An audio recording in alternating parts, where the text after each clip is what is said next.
we will use all the powers available to us to cure it and give our senior citizens the service they deserve since 2019. Maraming salamat po.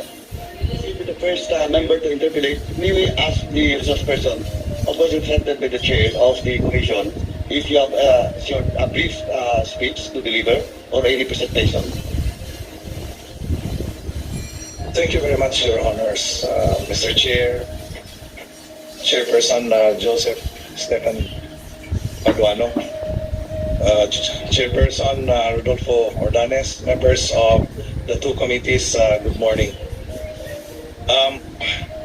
Actually, I wanted to make a presentation in PowerPoint, but I think it will take very long. So let me just make it brief, Your Honors, please.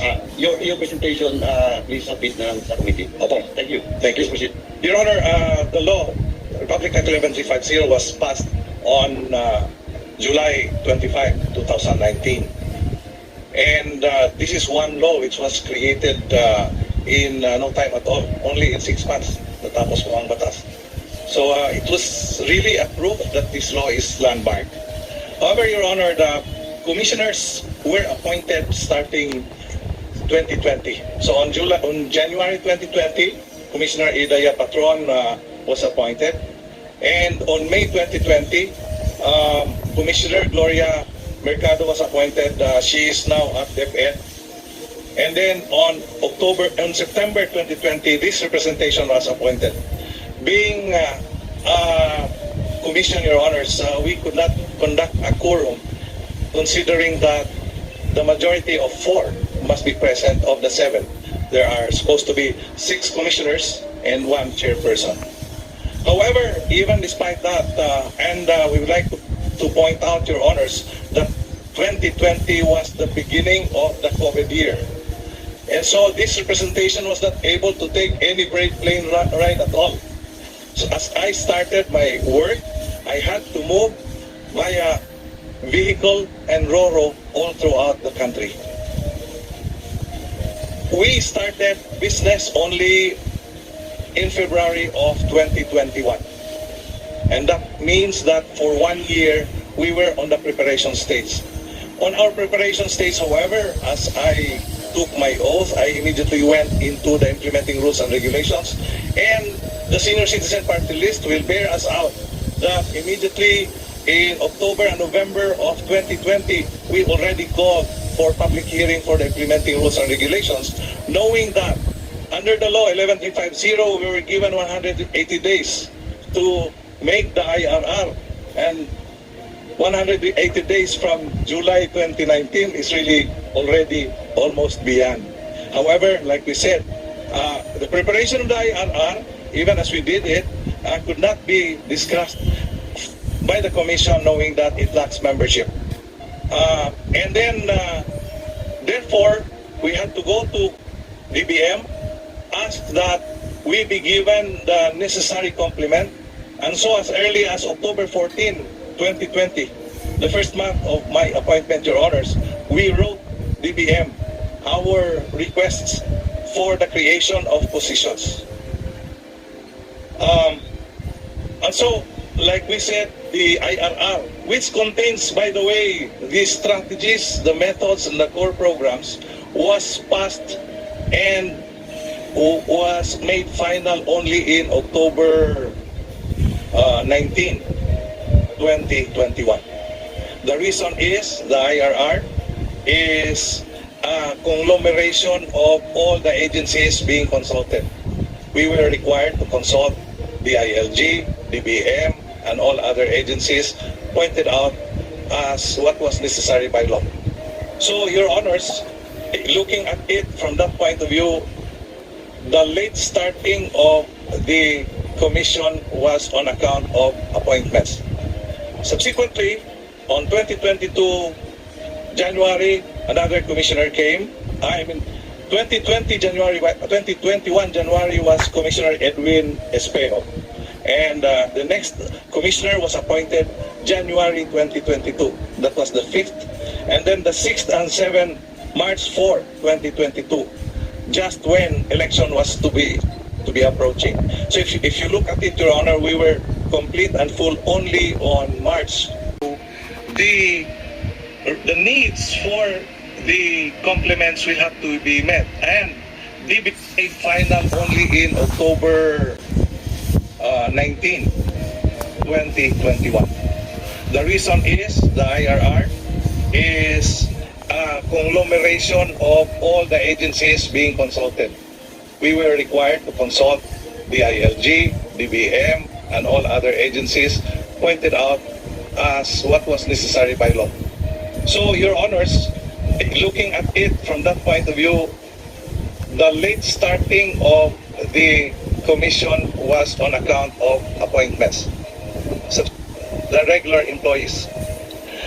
Unfortunately, Your Honors, and I do not need to give a lecture on this, but just to enlighten you, Your Honors, the regular employees cannot be selected without a selection board or an HRM PSB.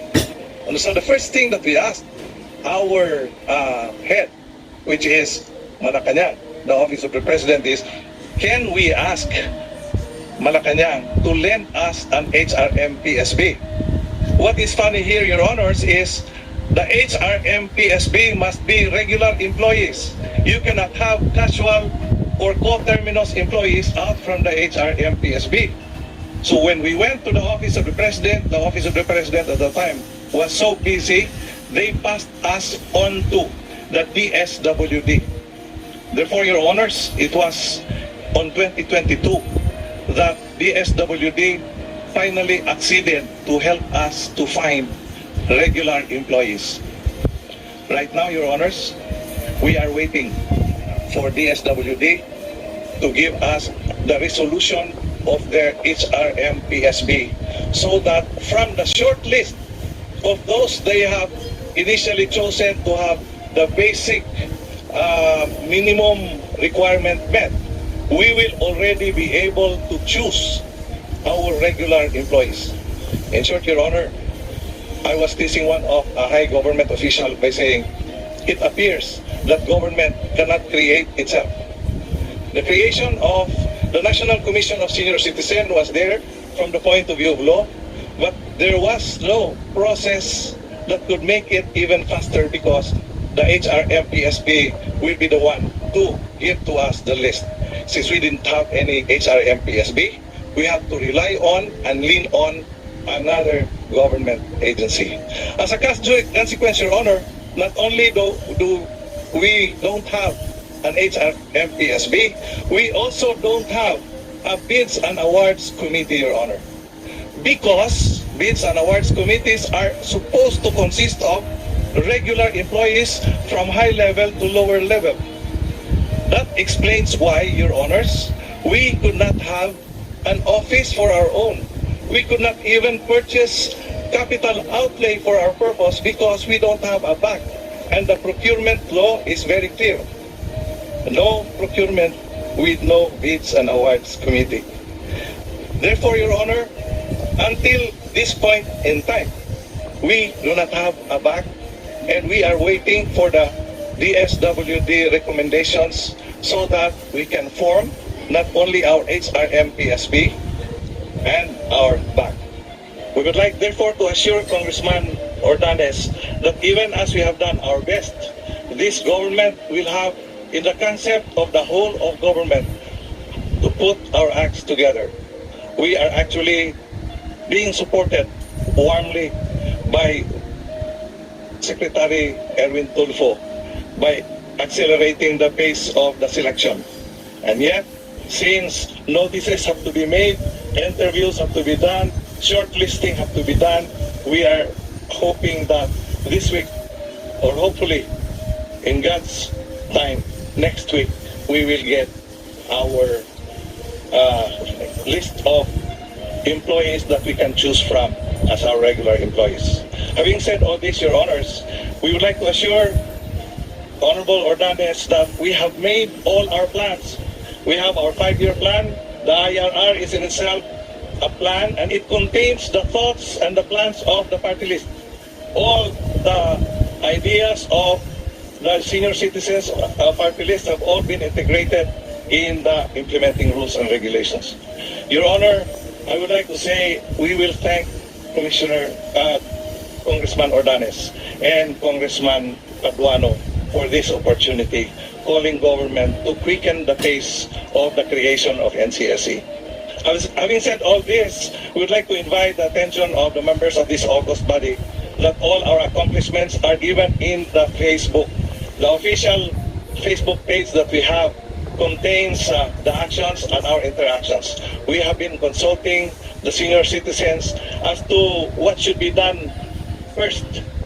But then, Your Honors, even on the issue of budget, Congressman Ongpong himself will bear us out that our budgets have been wanting. When I was newly appointed and Congressman Ongpong Ordanes was also newly appointed because he took the cudgels of being congressman after the late Congressman Jun Datul. We were practically on the first weeks, we were hoping that our budget be, and we found out that for 2020, there was no submission by DBM on the National Expenditure Program. However, we would like to thank this august body and Senate that despite the fact that we were not included in the NEP, we still found ourselves with a 25 million budget. That 25 million budget is proof that the life of NCSE has started. However, and I'd like to point out that this was pointed out by Congressman Ordanes, that even that 25 million, Your Honors, could not be spent because we don't have a bank. And so, the question of Congressman Ordanes at the privilege speech is really proper. Why we're not using the 15 million? And the answer is simple. Wala pong back. So, yung pera po ay nandito dyan, hindi magagamit dahil walang procurement unit na pwede kaming magamit.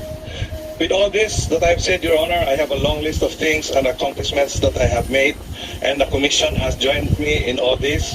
In fact, the Commission is supposed to be territorial from the geographic point of view, 2 from Luzon, 2 from Visayas, 2 from Mindanao, and 2 from Luzon is for purposes only of planning, assigned 1 in the north and 1 in the south.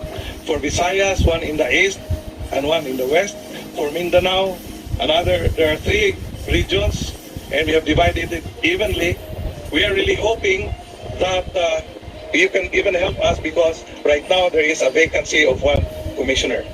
So, having said all this, Your Honors, we would like to submit our case to you, and we would like to tell you that all of us, the commissioners, are ready for your interpellations. Thank you very much, and God bless you, Your Honors. Thank you, Chairman Franklin Quijano. Just to remind everyone, and including the members, and that includes the Chairman of the Commission, please address your position and your query or your answers to the question of members of the House to the Chairman of this Honorable Committee.